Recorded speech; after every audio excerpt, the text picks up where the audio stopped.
Yes. Nothing like the Tuesday morning.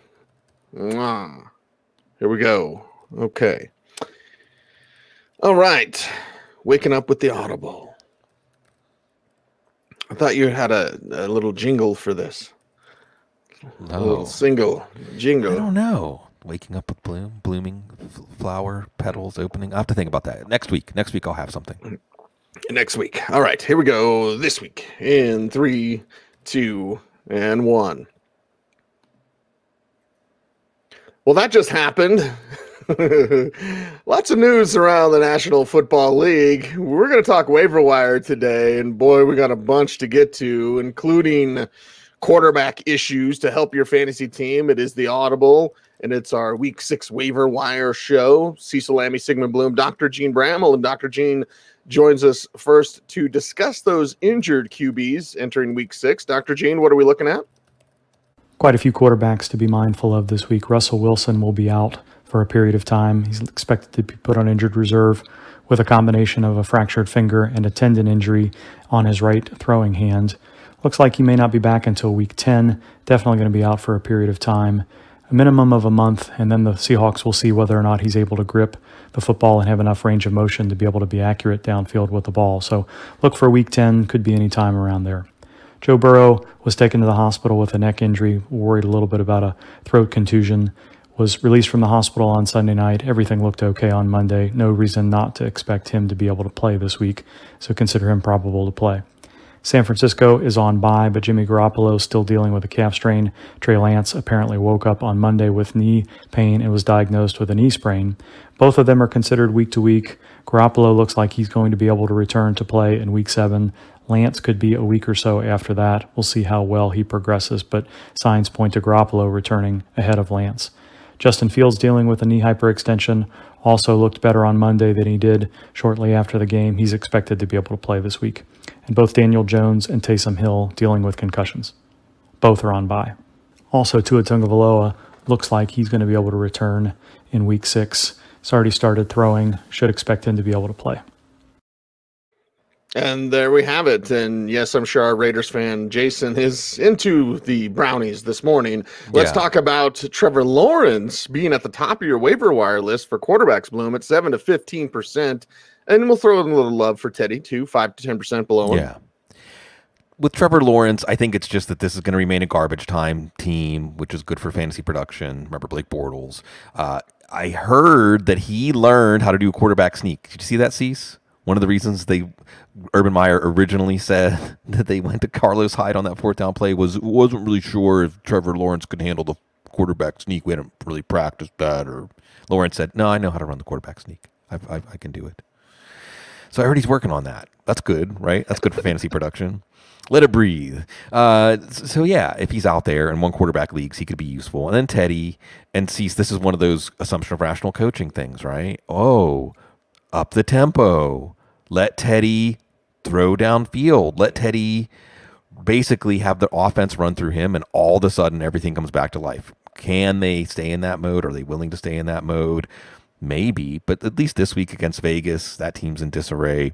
He should be a good streamer if you need somebody. You might have, well, I guess you're not really, none of the quarterbacks on bye this week are quarterbacks that you're looking at one quarterback leagues. But I think Teddy's value could continue to grow if they adopt that. So assumption of rational coaching here. But Teddy's a good streamer for this week, and somebody that once Jerry Jeudy's back could really start to take off. Yeah, assumption of rational coaching with Pat Shurmur. Don't do it. Don't do it. Can't do it.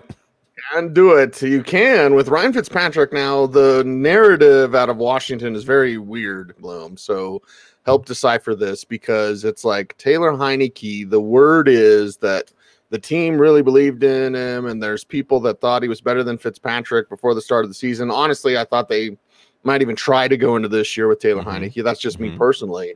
But now the word is with Fitzpatrick returning perhaps by week 7, maybe he gets thrust in there. I'll just say this. If Heineke struggles again, they'll go to Fitzpatrick. Right. He is that in case of emergency break glass, and it doesn't take much for you to go there. So fantasy GMs, how do you navigate that news about Taylor Heineke? For Ryan Fitzpatrick, 3 to 5%er. Baker the Baby Maker, if he was dumped, he's a 3 to 5%er as well. So Taylor Heineke played the game last week that really showed his limitations, really showed why he's just a backup quarterback. But like you said, at the same time, it comes with a news item that Ryan Fitzpatrick might not be the starter when he comes back. And this game is important. If you need a streamer, by the way, Taylor Heineke, even though he's on an upgrade this week because he played so poorly last week and also for fantasy wasn't much of a producer, still Taylor Heineke against Kansas City, need I say more?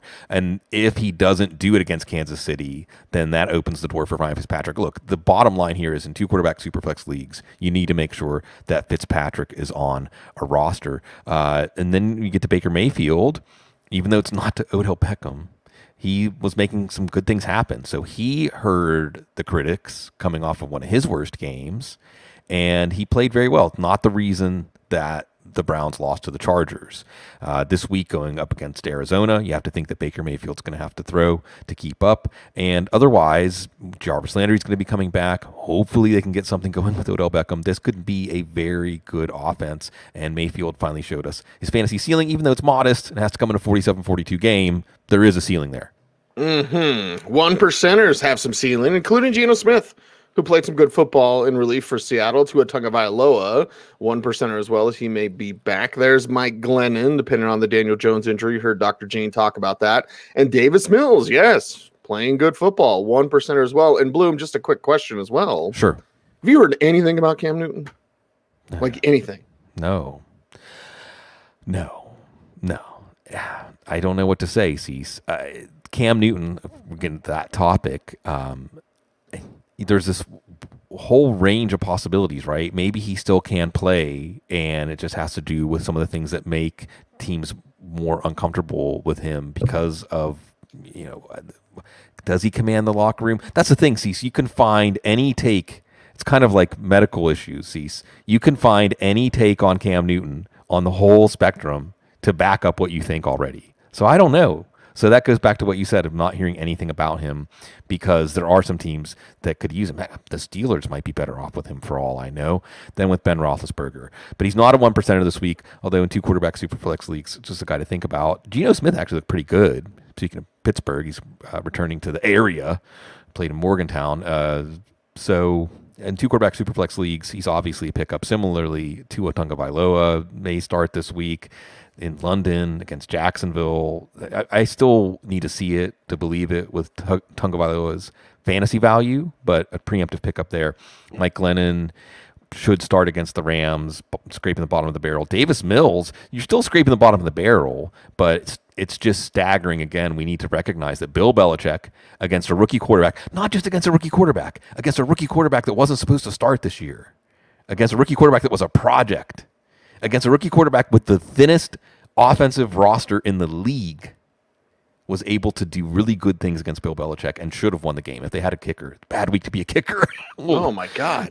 Forget about abolish kickers from fantasy. Abolish kickers, period, right? So, yeah, Davis Mills, maybe there's something there. Going against Indianapolis, that defense didn't look very good last night. So, yeah, maybe something there with Davis Mills after all. Maybe something there with the running back situations that you're looking to now. And Dr. Jene Bramel joins us to talk about injured RBs here in week 6. Christian McCaffrey looks very probable to play, was close to be playing last week. Matt Rule on Monday said that they were hopeful he'd be able to go, but McCaffrey was able to get in a full week of limited practices last week. You'd expect him to do much the same. There was not an indication that last week's absence was due to a late week setback, so all signs point to McCaffrey coming back, and hopefully he'll be able to see a full workload pretty much right away. Dalvin Cook dealing with a right high ankle sprain, kept him out of last week's game. Looks like he's got a chance to play this week as well. The Vikings do have a bye week coming up in week 7, so if there's any concern for Cook as the practice week progresses, we may see him take another week and then get right and healthy through the bye. Saquon Barkley dealing with an ankle injury. Thankfully, the Giants found out that his x-ray did not show any subtle signs of a fracture. It's not uncommon to see that much swelling if you saw the images of what Barkley's ankle looked like. That amount of swelling with those low ankle sprains is not uncommon, but it was a little bit high, so I'm sure that the Giants were a little bit concerned about a fracture and were very happy to find out the x-ray did not show one. However, looks like it's a fairly high-grade low ankle sprain. Definitely going to keep him out this week. Could be another week or so after that. The Giants are saying that they're hopeful that they'll be able to get him back to practice this week, but again, I'd consider him doubtful as we go along this week. Clyde Edwards-Helaire, MCL sprain in the Sunday night game. It's already been suggested that he's going to be out for a period of weeks. 4 to 5 was the initial time frame. Sounds like it's going to be a relatively high-grade injury, and those tend to be a 3 to 4 week situation. Could well see him be placed on injured reserve. Chris Carson dealing with something going on in his neck. It's most likely to be a little bit of a herniated disc, some inflammation there. What we don't know is how Seattle chose to treat the injury. If he required a steroid injection or there's any weakness or decreased range of motion in either one of his upper extremities, his arms, then we might see Carson miss some time. There was a 50-50 chance he was playing last week. You would think that that would be a positive sign. We'll see whether or not he's able to return to practice. Damian Harris was in and out of the game with rib injuries and some difficulty breathing with the chest pain that he was having. Was taken for some precautionary imaging, looked better than expected. I think I would give him questionable chance at best of playing this week. He could easily miss a week or so. Shamaze Perine was put on the COVID reserve list on Monday by Cincinnati. That, whether vaccinated or not, is a tough ask for players to recover in time and get 2 negative tests in time to be cleared to play the following week. Joe Mixon did not get as many snaps as maybe was expected just before the game. There were team beat writers that suggested that he was going to get close to his usual workload, and that did not happen. So we'll see how the Bengals choose to approach their running back situation this week. A few other minor players to be mindful of: Justin Jackson, Peyton Barber, Rex Burkhead were all not able to play through injuries on Sunday. Those players should be activated off injured reserve and have a good chance to play this week. Well, Bloom, I cannot tell you how excited I was today because I wake up with Sigmund, right? With Audible in your cup. Well, the best part of waking up is having to face the day. Yes. I was excited to talk about Darrel Williams. You know that I've said on the show, like, I think he's better than Clyde Edwards-Helaire in terms of what Kansas City needs. Right? You could say Edwards-Helaire, more explosive. Yeah. All those things. Yes. But how about some power? How about some, hey, the defense is spread out. Give it to the big man and let him run. And then atop your list, and I feel very special, Bloom, that I'm the first one that gets to see this list. Upgrades, downgrades, waiver wire report at footballguys.com. You have Myles Gaskin. Sure. At 1. And Darrel Williams at 2. Let's talk about those two to start things off. With Gaskin, we're wide netting it. If he was dropped out of impatience. He probably was. Yeah. And again, Cecil, we're relying on rational coaching. Here's your glimmer. George Godsey called the plays. So does Gaskin's breakout have to do with that? Does it have to do with Jacoby Brissett hurting his hamstring against Tampa? You don't run against Tampa. And still, you had Gaskin looking good, looking like their best offensive player. Now, does that carry over? It's Jacksonville. You would hope so. So there's a lot of different ways that we can interpret week 5 once we see week 6 and the whys. But again, Gaskin, he actually, I think, had 5 out of the 9 carries they had. He looked really good as a receiver out of the backfield. Now, is he going to have that kind of chemistry with Tua Tagovailoa? There's so many variables here. But if we just go with the very simple idea that he looked like their best player, they hadn't been using him as much, best player on offense, then I'm willing to give it a chance. And certainly in PPR leagues especially, if he's being used that way. Because whether it's Brissett or Tagovailoa, you're not talking about aggressive downfield passers. I know Tagovailoa had that reputation, but we haven't really seen it.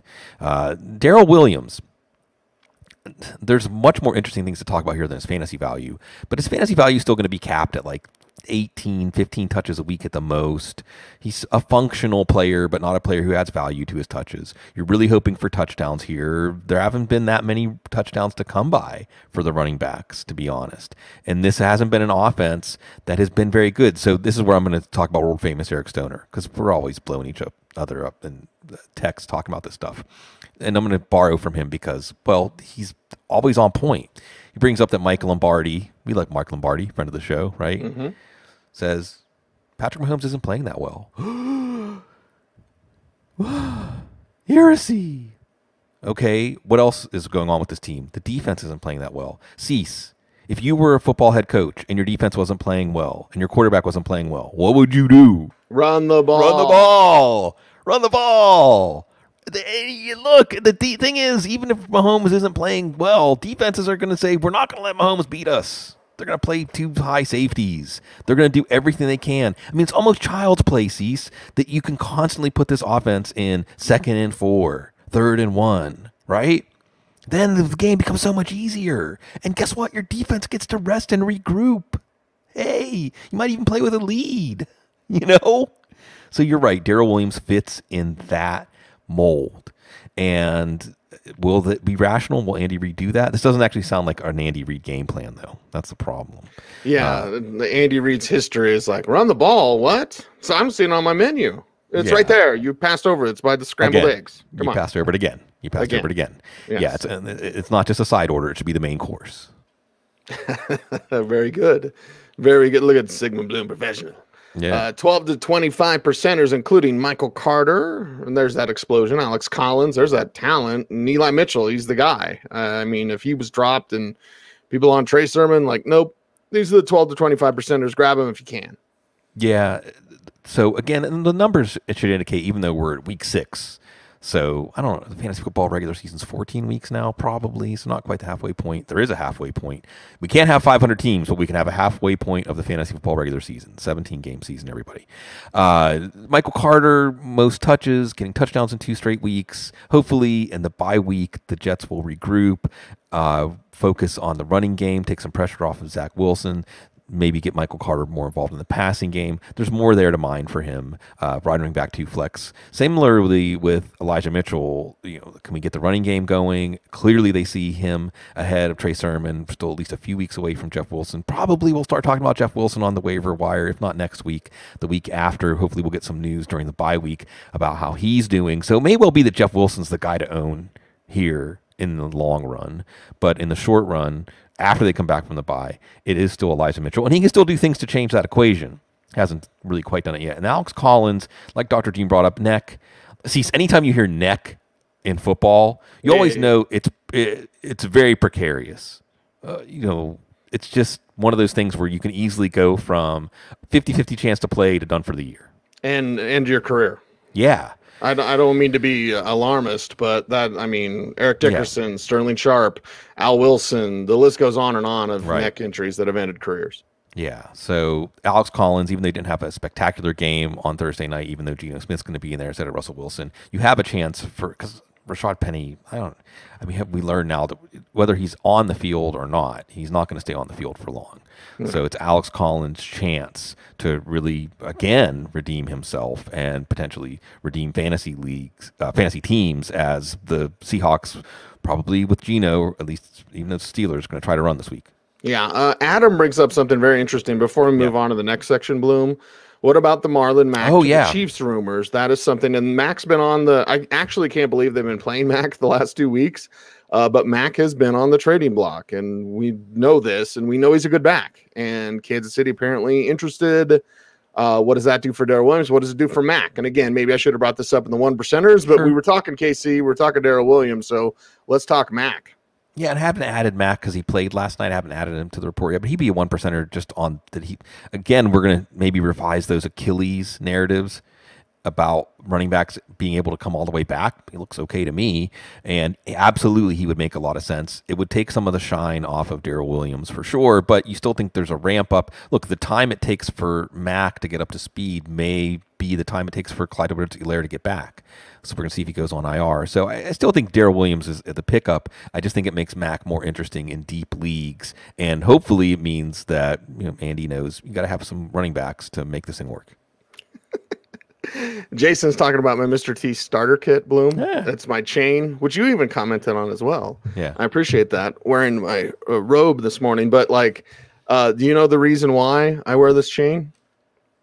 One, it's my gaucho stylings, but 2, I did this during the 5-minute drill, because during the 5-minute drill, when I would fly to Austin to see you once a week, and we do our little internet TV show, my kids were much, much younger.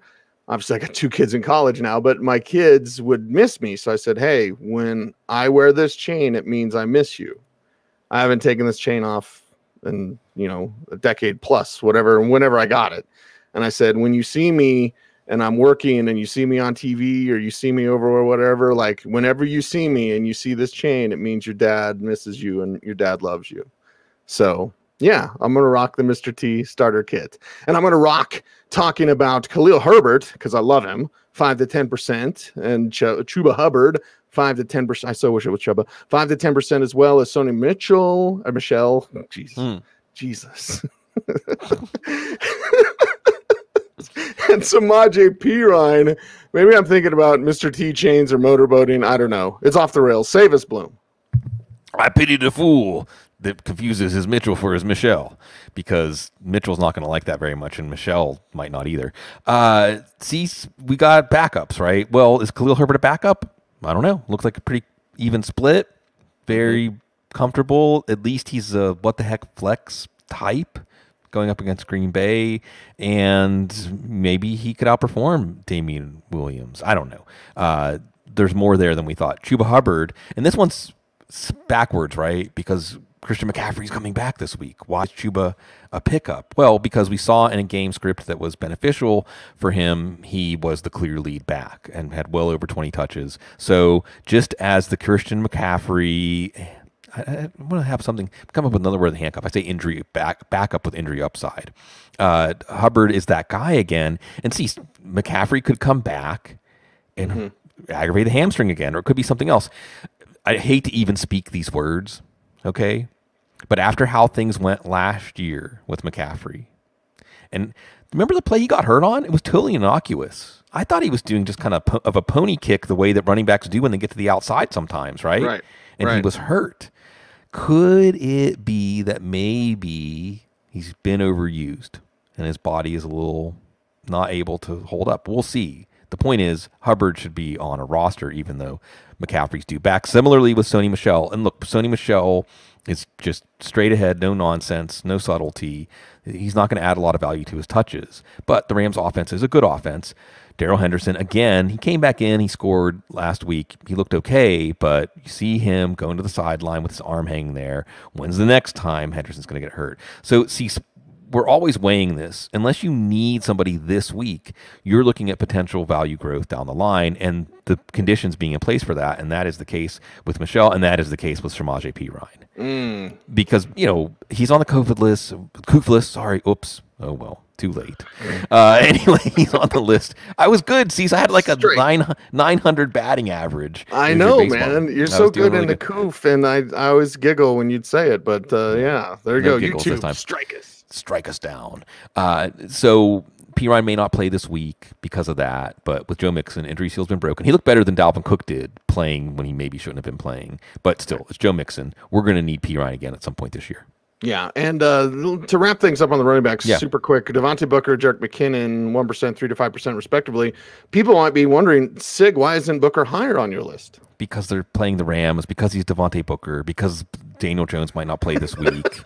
Barkley's not going to go on IR. And they say what with Barkley? They didn't say week to week, did they? I have to go back and look. He's going to miss a week, but maybe not two. Barkley will be back soon. See, there was a week earlier this year that Gary Brightwell was active over Devontae Booker. So who's to say that Brightwell might not get 11 carries for 20 yards instead of Booker getting 11 carries for 20 yards? Okay. And then Jet McKinnon, of course, that just makes sense. Casey's offense. Let's move on to the wide receivers and injured wide receivers. Dr. Jene Bramel joins us once again to talk about those banged up WRs in week 6. Tennessee Titans did get A.J. Brown back this week, and he looked healthy in his return from hamstring strain. Still waiting to see whether Julio Jones can return from hamstring strain this week. Nick Westbrook-Akine also missed last week's game with a hamstring strain. Westbrook-Akine was able to practice last week. Julio Jones has not practiced in a couple of weeks. They did not put him on injured reserve. Remains to be seen whether or not he's just recovering a little bit more slowly than expected, or whether or not this week was the target all along. Almost every New York Giants receiver is dinged up in some form or fashion. Kenny Golladay had a knee hyperextension. The Giants were apparently concerned that was going to be a multiple-week injury. Turns out that it may just be a week-to-week situation. Doubtful for this week, but there's a chance he'll be able to return shortly after that. Both Sterling Shepard and Darius Slayton continuing to miss time with hamstring strains. Neither have practiced since their injury in week 3. Neither were put on injured reserve, so there's a chance we'll see one or both of them back. But an ankle injury, he was undergoing further testing on Monday. No guarantee he'll be able to play this week. Juju Smith-Schuster dealing with a right shoulder dislocation that was significant enough that was required a hospital evaluation for some help there. Looks like he is going to have surgery to repair a labral injury, and it's possible that he's got a fracture around the shoulder joint as well. He's expected to be put on injured reserve and is not likely to return this year. James Washington suffered a hamstring strain during practice last week, and he's missing time, so we'll see what the Steelers are able to do along their wide receiver depth chart. Curtis Samuel is likely to miss time again with an aggravated groin injury. At this point, you have to wonder whether or not this is a sports hernia situation, a core abdominal muscle injury that they're trying to manage him through, even though he was put on injured reserve, chose not to have surgery. Unclear what's going on, but since this has been going on since the summer, it's really suspicious whether or not he's going to be able to make it through without an extended absence. De'Ami Brown and Cam Sims still dealing with injuries as well, with a hamstring strain in practice and then was not able. Quintez Cephas fractured his left collarbone, is expected to be put on injured reserve. The early timetable him was 10 to 12 weeks. He's likely to have surgery. Pretty unlikely that he's going to make it back in 2021. We're waiting for the return of Russell Gage and Danny Amendola, both of whom missed time. Gage in Atlanta has a bye week this week. You would expect him to be able to come back in week 7. We'll see whether or not Danny Amendola progresses well enough to return this week. A long list of wide receivers that should be coming off injured reserve, or at least eligible to, in the coming weeks. Getting frequent questions about Michael Thomas, who's not eligible until week 7.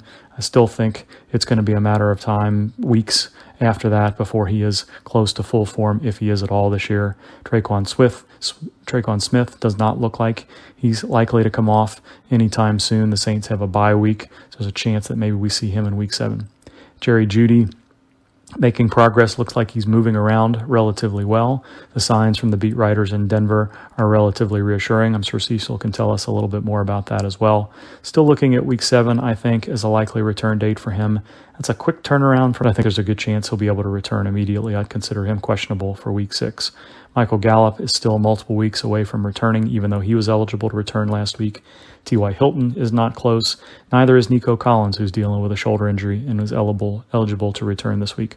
Finally, the Lions have not said whether or not Tyrell Williams is close enough in the return from his concussion back in week 2, whether or not he's going to be designated to return or not. But lots of players to watch, both the injury report and the transaction wires, to see whether or not they're going to be able to return in week 6 or a little bit beyond. And the wide receiver list on your list, Bloom, upgrades, downgrades, waiver wire report available at footballguys.com. It's a little lighter at the position.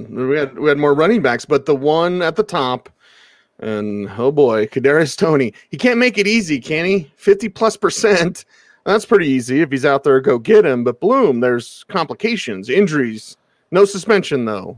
Right. He just gets kicked out of the game. Right. That's the Kadarius Toney breakout game. It ends up with him getting kicked out of the game. But will the Giants handle him the right way? What's the right way to handle him? Just get the ball in his hands. 2021, Cease, is the year of, yes, you can manufacture touches for players in the NFL. Yes, you can. They don't have to be that nuanced. It's Cordell Patterson, it's Kadarius Toney, although Kadarius Toney is a better route runner and showing a lot more, I think, than people expected as a wide receiver in those bread and butter wide receiver skills. So will they do it? I know they spend a lot of money on Kenny Galladay, who's also banged up. You know, Daniel Jones likes Sterling Shepard. Darius Slayton can do some things, et cetera, et cetera, et cetera. But he had that look. See, I don't want to blaspheme on the show. He had the look of rookie year Odell Beckham. Just in the sense that you know it's coming and he's good. And everything good. Worked. Yeah. He's this good now. I think that he had 9 forced missed tackles already. He's barely played this year. And he was second in the league among wide receivers in that stat. So this is something really special. And Kyle Pitts is, maybe something really special too. It's that kind of thing though. Like, you don't let your imagination limit what Kadarius Toney can do. Maybe let the Giants' lack of imagination limit it, but they were forced to put him on the field. Hopefully they'll be forced to keep him on the field. And he's one of those players that whatever happens, sees how often in the years we've been doing the Waiver Wire show, have you had a chance to pick up somebody like this? Hopefully you picked him up last week. I know we talked him up pretty well last week too. But if he's still out there, I know that I just did a Waiver Wire show with Chris Harris this morning. Sorry, Cease. I know it's supposed to be like waiver wire monogamous, but he asked nicely, and I think that Tony was still only on rosters in like 18% of Yahoo leagues, so we need to fix that. He asked nicely, and you're a nice person, so that's what happens. I don't want to say what happens when I get asked to. Hey, anyway, let's Matumbo. Rondale Moore is explosive. By the way, you mentioned that about Tony, the 1 point I wanted to bring up, Bloom. When do you have a chance to get this guy in week 6? Right. You know what I mean? Week 2, Anquan Bolden, for those of us long enough to remember. And Justin Jefferson last year, maybe in week 3. Right. But week 6? Okay, let's talk about Rondale Moore because I love him. Explosivo. He's Tenacious D or Tenacious Rondale. I don't know. 25 to 50%. Let's talk about him. If he's out there, and he may not be out there, again, folks, we have to wide net it. Like I said, referencing the Yahoo percentages, this is our app uses this, so we want to make sure that we have everybody covered. But here's some good news about Rondale Moore. Again, he was tackled at the goal line. This time it was on a 26-yard run. He easily could have had 3 more touchdowns this year than he has. Okay, he made one of the best toe tap catches on the sideline of the year, and it was on one of those Kyler Murray, like when you see him throw it, like where is he throwing it? What is he doing? Oh, there's actually someone there. Oh, they're actually going to catch it. Oh, they're actually going to get their feet in bounds. It was Rondale Moore. Here's the other thing with Max Williams hurt. Oh, man, you really hate to see that. You hate to see that because Max Williams worked so hard to come back from so many injuries and was really at his peak as an NFL player, and then he suffered a really serious knee injury. They go to more 4 wide, probably. They may try to trade for a tight end. That could shake some things up on the waiver wire too. Maybe Hayden Hurst on bye. I don't know. That would be good for Kyle Pitts, right? Probably be good for Hayden Hurst too, to be honest, for fantasy. But you would have to think that more 4 wide sets are coming. And even if they're not, because this team is pretty heavy in 4 wide sets already as far as NFL terms go, Rondale Moore is just demanding more touches. See, we talked about this before the year. We talked about this when he fell to the 2nd round. If the Cardinals are getting rookie freshman year Rondale Moore from Purdue, I mean, that dude's like a top 10 pick, right? That dude is easily, freshman year Rondale Moore is easily on a par prospect-wise to Jalen Waddle, right? Mm-hmm. Yeah. To Devontae Smith. Easily. When we said if, well, guess what? They got that guy. May he, knock on wood, may he stay healthy.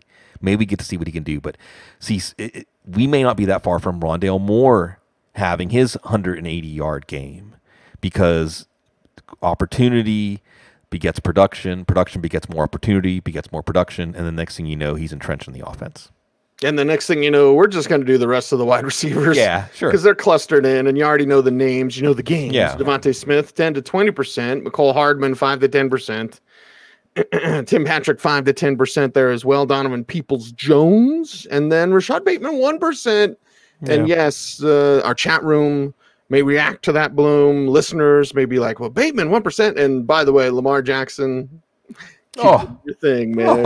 Your thing. I love it because, well, I love it for many reasons, Bloom, but mainly because nobody thought he could do this. Exactly. Who was it?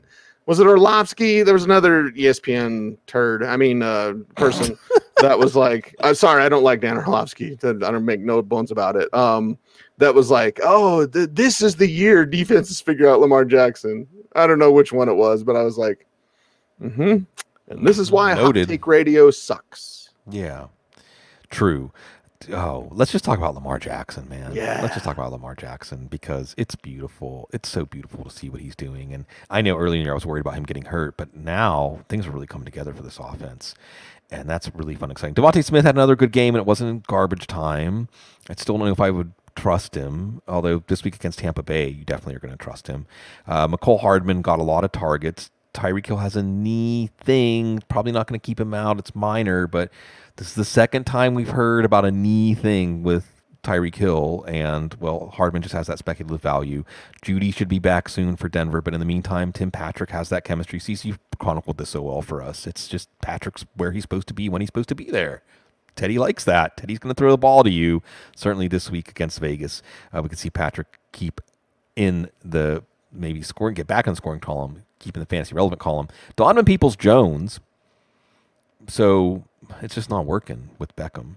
And it's sad, too, because anybody watching Beckham can see he looks like Beckham. I mean, he looks like Odell Beckham. He's moving like Odell Beckham. He's playing like Odell Beckham. It just isn't there between him and Mayfield for whatever reason. And this is where we get to quarterback-wide receiver chemistry, Cease. Who would think that – I mean, I guess it kind of makes sense that Eli Manning, with his wallpaper kind of personality, would mesh well with Beckham, because Eli doesn't need the spotlight. Eli grew up with Peyton. All right, he doesn't need he doesn't need the spotlight. He doesn't need the attention. He's a football player. He wants to play football. Throwing the ball to Beckham worked. Baker and Beckham, it's just not clicking.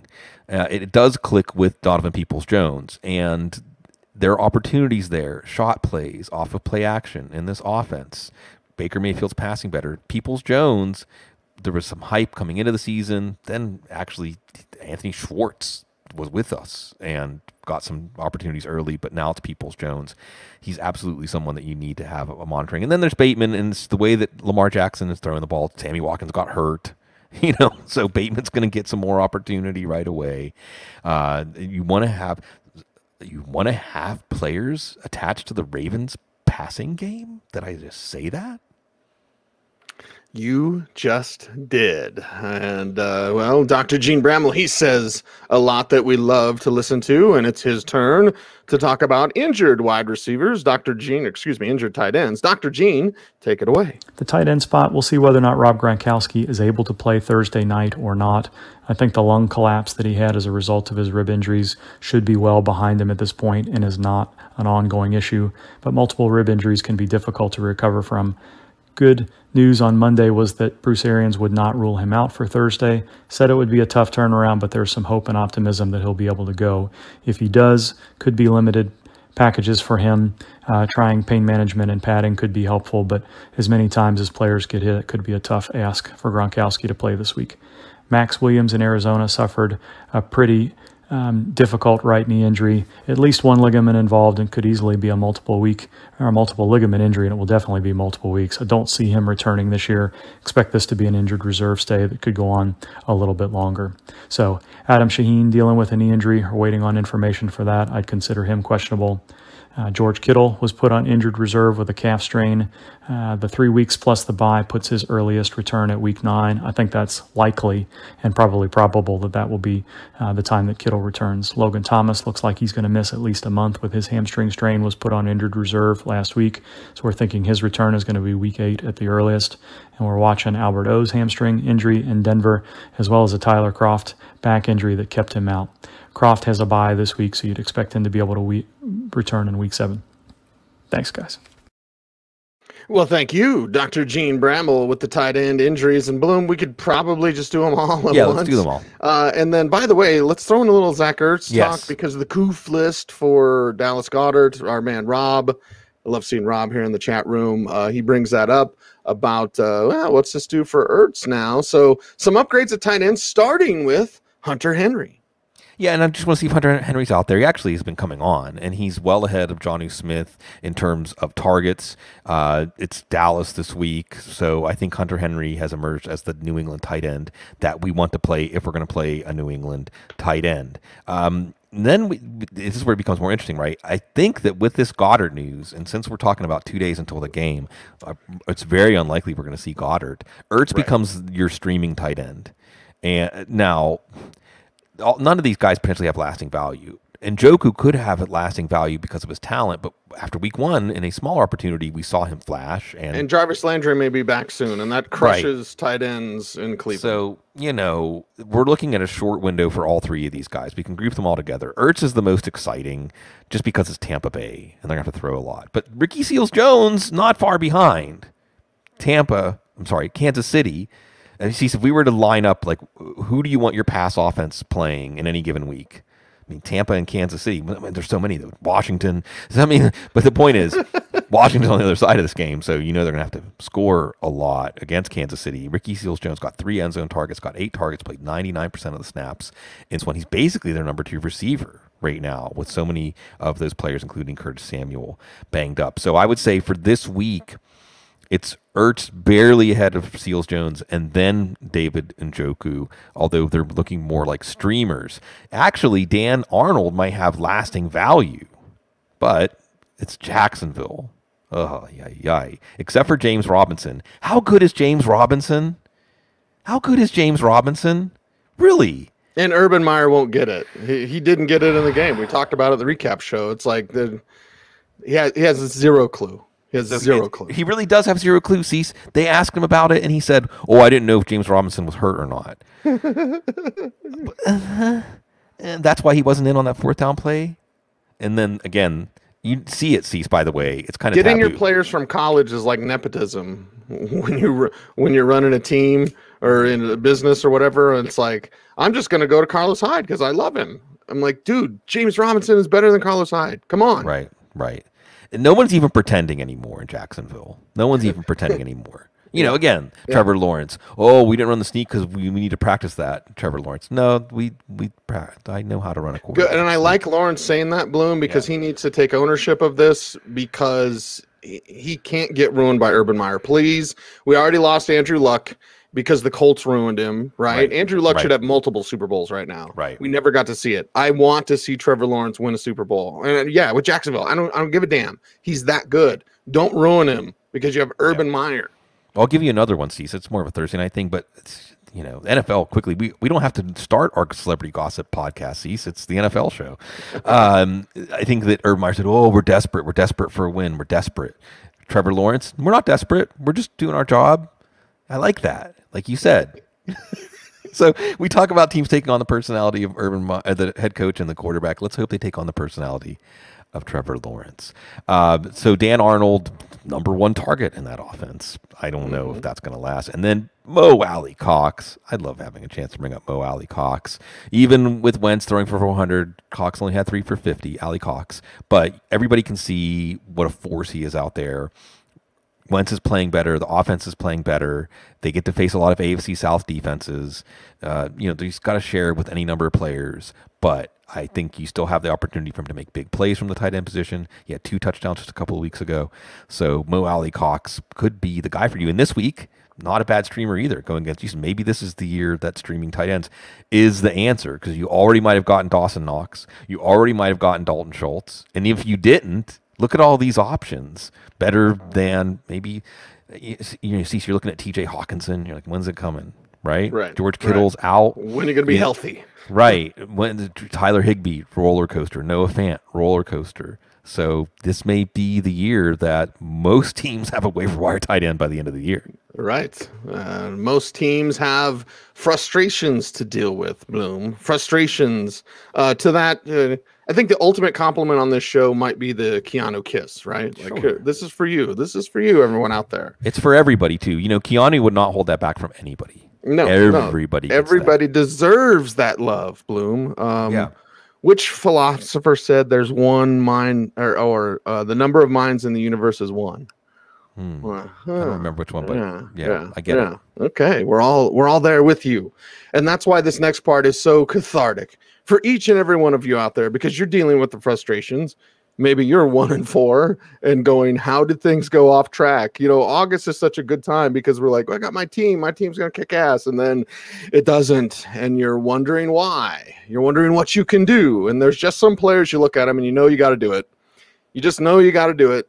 So I want everyone to share in that catharsis with me and scream to the heavens when you say, cue the Chuck D! Blah, blah, blah, Simon Downs. Yeah, shut them down, man. It's always emotional, right? In two quarterback leagues, are we holding on to Taysom Hill because Jameis Winston's playing better? Hill's got concussion. Probably not dropping Devin Singletary. He's more of a hold on, but in a short bench league, I could see it's Zach Moss really kind of pulling away from him right now. I wouldn't drop JD McKissick though. I'm getting ahead of myself. See, I just want to talk about hold ons. That's the part of the one universal minority part of Jamison Crowder. Ups and downs. Looked like maybe he would be the trusted guy for Zach Wilson. Now he's on bye. That's another reason to drop somebody, right? If they're on bye, they can't really gain value. Speaking about those Jags, Marvin Jones. What are we going to get week to week? Laviska Shenault And Cease, again, Visca, with no DJ Chark, more opportunities for Visca. I think they even said that. No, more opportunities for Jamal Agnew? So Visca, I mean, Cease, how can you feel good? How many weeks in a row would Jones or Visca have to go off for you to feel comfortable starting them? Like 3 in a row? Maybe? Yeah. You know? So it's hard because Visca's a great player, but this is not a great team. Curtis Samuel, I feel bad for him. Yeah, Ron Rivera said, we're going to continue to be smart about this. Wow. Was it smart to bring him back? Because I don't think it was, or he wouldn't be out again.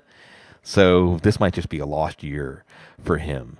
Robbie Anderson, a week or two ago, Cease, I'd say, with his track record, shutting him down could really be ill-advised. But now we're getting into sabotage drop territory. So in between the hold on and the shut him down is the Paul Charchian sabotage drop, where you're just hurting another team by them using a roster spot on him and maybe even starting him. I think that Robbie Anderson's getting there because even with Darius Slay doing his thing on DJ Moore, Anderson, he got targets, like 7 targets, but it wasn't there. Odell Beckham, I just can't go that far. But we may say Odell Beckham should have been a shut him down like 2 weeks ago. And it was going to help other teams. It was going to help yourself by making another team take him on. Jared Cook, I probably would start all those streamers over Jared Cook this week. Parham's. How long before Donald Parham is a streamer that we're picking up? Right. Maybe as soon as this week. Like, by the way, Chargers Baltimore this week. And it was one of those things when they get Jared Cook, Bloom, you and I are like, well, they got Donald Parham. Like, why? It's almost like the Taylor Heineke thing with Fitzpatrick. It's like, well, I thought you were going to give the other guy a shot, but whatever. Yeah, whatever. And whatever about Robert Tonyan. Sorry. It was great last year, but we've seen enough opportunities for Tonyan. It's just not going to happen for him. Maybe he's going to have a 3-touchdown game one of these weeks. Good luck timing it. Probably not this week against the Bears. Time to shut him down. Time to move on to where Sig's favorite part is. So here you go, Bloom. Play the air drums and get ready because there's shut him down, there's yin and the yang, and the other side of that is hold on. So in week 6, who are some of your hold-ons? Hold on to Daniel Jones through his concussion. There still could be something there for sure. Kirk Cousins let us down, but hopefully things are going to get better for him, and Minnesota won't be so conservative. Justin Fields is right on the edge. It's still, if they can just get things going, the leap up in potential fantasy value for him. I think Trey Lance is also a hold on, even though he's hurt and may not start in week 7, again, because of the running ability and how easy that can make things. Derek Carr, right on the edge here. I just think that Vegas has to be able to get it going. Maybe not against Denver. Maybe Carr's more of a shut him down in your 1-quarterback leagues. J.D. McKissick I mentioned as a hold on.